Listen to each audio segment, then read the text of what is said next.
नमस्कार, मेरा नाम मोहित है और आपका स्वागत करता हूं जीएस वर्ल्ड में। लोकसभा से कल बुधवार 6 दिसंबर को जम्मू और कश्मीर आरक्षण संशोधन विधेयक 2023 और जम्मू और कश्मीर पुनर्गठन संशोधन विधेयक 2023 पारित हो गया। जम्मू और कश्मीर आरक्षण संशोधन विधेयक 2023 के अंतर्गत अनुसूचित जाति, अनुसूचित जनजाति और सामाजिक और शैक्षिक रूप से पिछड़े लोगों को पेशेवर संस्थानों में नौकरियों और प्रवेश में आरक्षण का प्रावधान है।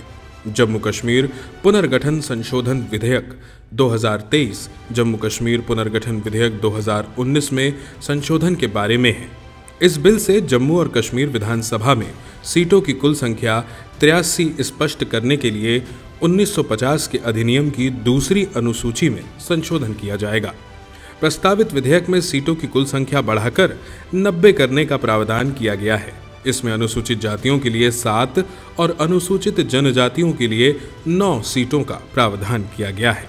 उपराज्यपाल कश्मीरी प्रवासी समुदाय से अधिकतम 2 सदस्यों को विधानसभा में नामांकित कर सकते हैं। नामांकित सदस्यों में से एक महिला होनी चाहिए।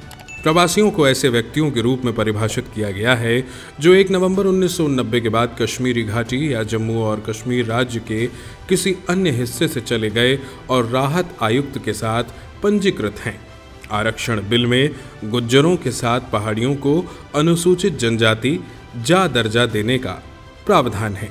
बता दें कि प्रवासियों में वे व्यक्ति भी शामिल हैं जो किसी सरकारी कार्यालय में सेवा में हैं, जो किसी काम के लिए चले जाने से या जिस स्थान से वह प्रवासित हुए हैं उस स्थान पर अचल संपत्ति रखने के कारण पंजीकृत नहीं है, लेकिन अशांत परिस्थितियों के कारण वहां रहने में असमर्थ हैं। विधेयक में यह भी कहा गया है कि केंद्रीय शासित प्रदेश के उपराज्यपाल पाकिस्तान के कब्जे वाले जम्मू कश्मीर के विस्थापितों का प्रतिनिधित्व करने वाले एक सदस्य को विधानसभा में नामित कर सकते हैं। विस्थापित व्यक्तियों से तात्पर्य उन व्यक्तियों से है जो पाकिस्तान के कब्जे वाले जम्मू कश्मीर में अपने निवास स्थान को छोड़ चुके हैं या विस्थापित हो गए हैं और वहां से बाहर रहते हैं। पाक अधिकृत कश्मीर के लिए भी 24 सीटें आरक्षित की गई हैं। आइए जानते हैं कि पीओके के लिए 24 सीटें आरक्षित करने का मतलब क्या है। जम्मू कश्मीर राज्य के विभाजन से पहले विधानसभा में कुल 111 सीटें थीं।